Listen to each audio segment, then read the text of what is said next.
Song सबसे पहले अहाँ सब लग जाए तो सब्सक्राइब करी और बेल आइकन घंटी के जरूर दबावी।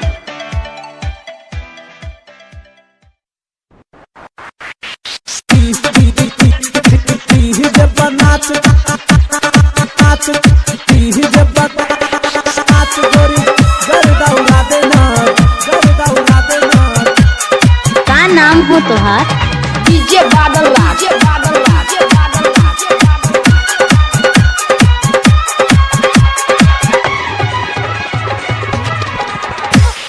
गोरे गोरे गाल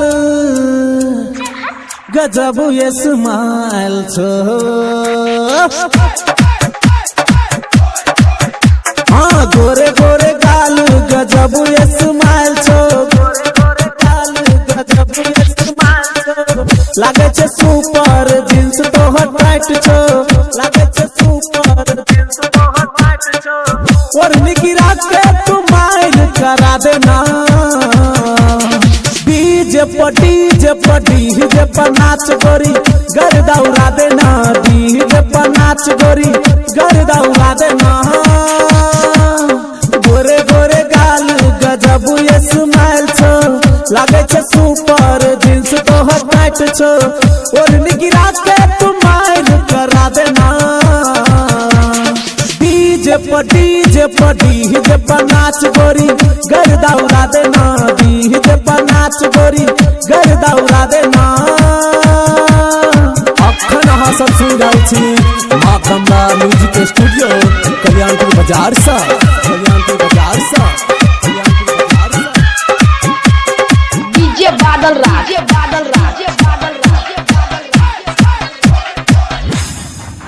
हाँ मस्त जवानी तो हर मस्त अदा छो, छौरा जवान देखी बुरु बफिदा छो, गे मस्त जवानी तो हर मस्त अदा छो, छौरा जवान देखी बुरु बफिदा छो, दादन चुम्मा गजिया राजुरा देना। डीजे पर नाच गोरी गर्दा उड़ा देना, डीजे पर नाच गोरी गर्दा उड़ा देना।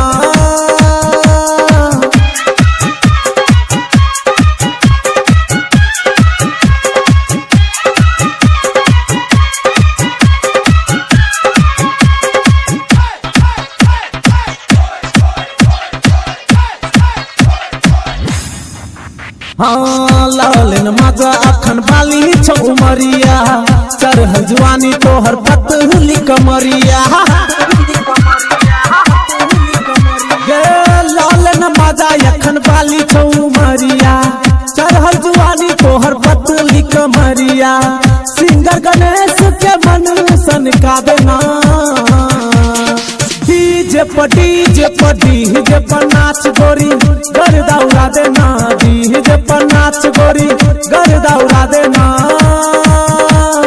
गोरे गोरे गाल गजब ये स्माइल छो, लागे छे सुपर जींस तो हट टाइट छो, और निगिरा के तू माइल करा देना। डीजे पर नाच गोरी गर्दा उड़ा देना, डीजे पर नाच गोरी गर्दा उड़ा देना, डीजे पर नाच गोरी गर्दा उड़ा देना।